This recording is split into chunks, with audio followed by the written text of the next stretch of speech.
Hi, నేను మీ లక్ష్మిని అండి.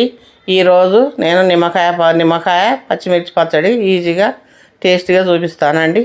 ఇది చాలా బాగుంటుంది. మనకు సీజన్లో నిమ్మకాయలు దొరికినప్పుడు ఒకటే రకం కాకుండా వెరైటీగా ఇలా పెట్టుకుంటే చాలా బాగుంటుంది. దీని కొరకు నిమ్మకాయలు 9 అండి. ఒక్క నిమ్మకాయ పెద్దగా ఉంది, ఇంకా అన్నీ చిన్నగానే ఉన్నాయి. ఈ 9 నిమ్మకాయలు, పచ్చిమిర్చి 200 గ్రాములు. ఇవి గట్టిగా బరువుగా ఉన్నాయండి, అందుకే కొన్ని తక్కువ అనిపిస్తున్నాయి. ఇవి మనం కారం ఉంటేనే మనకు పచ్చడి పులుపు కదండి, నిమ్మకాయ టేస్ట్ బాగుంటుంది. కారం ఏమాత్రం తక్కువ ఉన్నా టేస్ట్ అంత మంచిగా ఉండదు. ఇవి ఇలాగ బాగా గట్టిగా ఉన్నాయి చూసి తెచ్చుకోవాలి. ఆవాలు 3 స్పూన్లు, జీలకర్ర 1 స్పూను, మెంతులు 1/2 స్పూను, సాల్ట్ 7 స్పూన్లు, ఒక ఎల్లిపాయగడ్డ పొట్టు తీసి పెట్టుకున్నాయి. ఇవి పచ్చిమిర్చి వాటర్లో వేసి బాగా కడుక్కోవాలి. మందు ఉంటుంది కదా, ఇవి తొడవలు తీయకుండానే కడగాలి. వాటర్ లోపలికి పోయి మనకు మిరపకాయలు తొందరగా ఆరిపోవు. ఇలా కడిగేసుకొని తుడిచి ఇవి తేమంతా ఆరిపోవాలి. ఇలా అన్నీ కడుక్కుందాము. ఈ పచ్చిమిర్చి అన్నీ తర్వాత ఆరిన తర్వాత తొడవలు తీసుకుందాము. మొత్తం కడిగేసుకున్నాను. ఇది పక్కన పెట్టేద్దాం, తేమ ఆరిపోతుంది. ఇప్పుడు నిమ్మకాయలు కూడా వాటర్లో వేసి కడుక్కొని తుడుచుకోవాలి. ఈ నిమ్మకాయలన్నీ ఇవి ఇలా కడిగి తుడుచుకోవాలి. తుడుచుకొని ఇవి కూడా తేమ లేకుండా ఆరబెట్టుకోవాలి. అలాగైతేనే పచ్చడి మనకు టేస్ట్ బాగుంటుంది. ఇవన్నీ నిమ్మకాయలన్నీ తుడిచేసుకున్నానండి. ఇవి తేమ లేకుండా ఆరిపోయినాయి. ఇప్పుడు ఈ తొడవలన్నీ తీసేసి ఈ పచ్చిమిర్చి మిక్సీ పట్టుకోవడానికి మనకు ఈజీగా ఉంటుంది. ఇలాగా ముక్కలు చేసుకోవాలి. అన్ని పచ్చిమిర్చి అన్నీ ఇలాగే ముక్కలు చేసుకుందాం. అన్నీ అయిపోయినాయండి ఈ పచ్చిమిర్చి అన్నీ. ఇది పక్కన పెట్టేసుకొని నిమ్మకాయలు 2 తీసి రసం కొరకు 2 పక్కన పెడదాం. ఈ 7 నిమ్మకాయలు ముక్కలు చేద్దాం. ఇవి చిన్న నిమ్మకాయలండి, ముక్కలు కొంచెం చిన్న చిన్నగా వస్తాయి, అందుకే 4 ముక్కలు చేస్తున్నాను. పెద్ద నిమ్మకాయలు అయితే 8 ముక్కలు చేసుకుంటే బాగుంటుంది ఈ పచ్చడికి. ఇలా అన్ని ముక్కలు చేసి ఈ గింజలన్నీ తీసుకోవాలి. గింజలు ఉంటే పచ్చడి అంత బాగుండదు, పచ్చడి చేదు కూడా అనిపిస్తుంది. ఇలా చేసుకోవాలి. మొత్తం నిమ్మకాయలన్నీ ఈ గింజలన్నీ తీసేసుకోవాలి. ఇవి అన్నీ తీసేసి ఈ ముక్కలు ఒక గిన్నెలో వేసేసుకుందాం.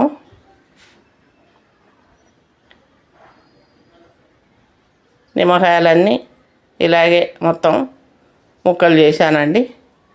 ఇవి ఇప్పుడు 2 నిమ్మకాయలు పక్కన పెట్టాను కదా, అది రసం తీసుకుందాం. రసం లేకపోతే మనకు పచ్చడి బాగుండదు.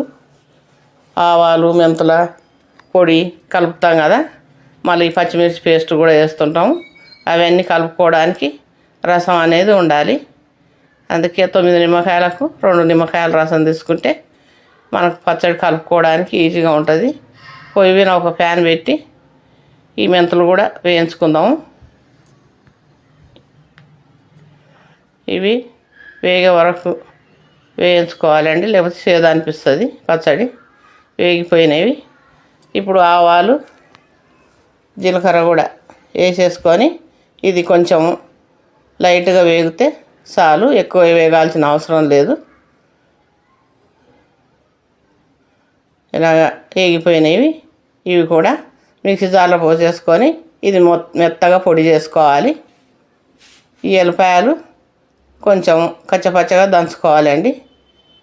ఎల్లిపాయలు వేసుకుంటే పచ్చడి, ఇది పచ్చిమిరపకాయల పచ్చడి కాబట్టి బాగుంటుంది. ఇది ఒక 1/2 స్పూన్ పసుపు, ఎల్లిపాయ పేస్టు వేసేసుకొని ఇప్పుడు సాల్ట్ కూడా వేసేద్దాము. ఈ సాల్ట్ సగం పచ్చళ్ళు వేసి, ఈ సగం అయితే పచ్చిమిరపకాయల పేస్టులా వేసుకొని పేస్ట్ పట్టాలి. ఈ పొడి మెత్తగా పట్టిన పొడి వేసేసుకోవాలి.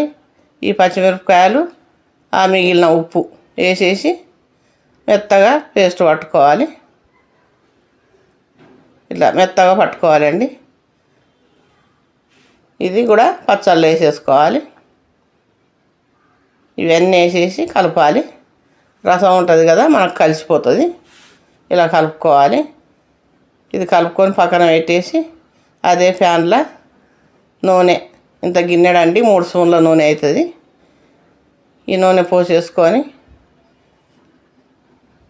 ఆవాలు, మినపప్పు, జీలకర్ర వేసుకొని ఎండుమిర్చి, కరివేపాకు కూడా వేసుకోవాలి.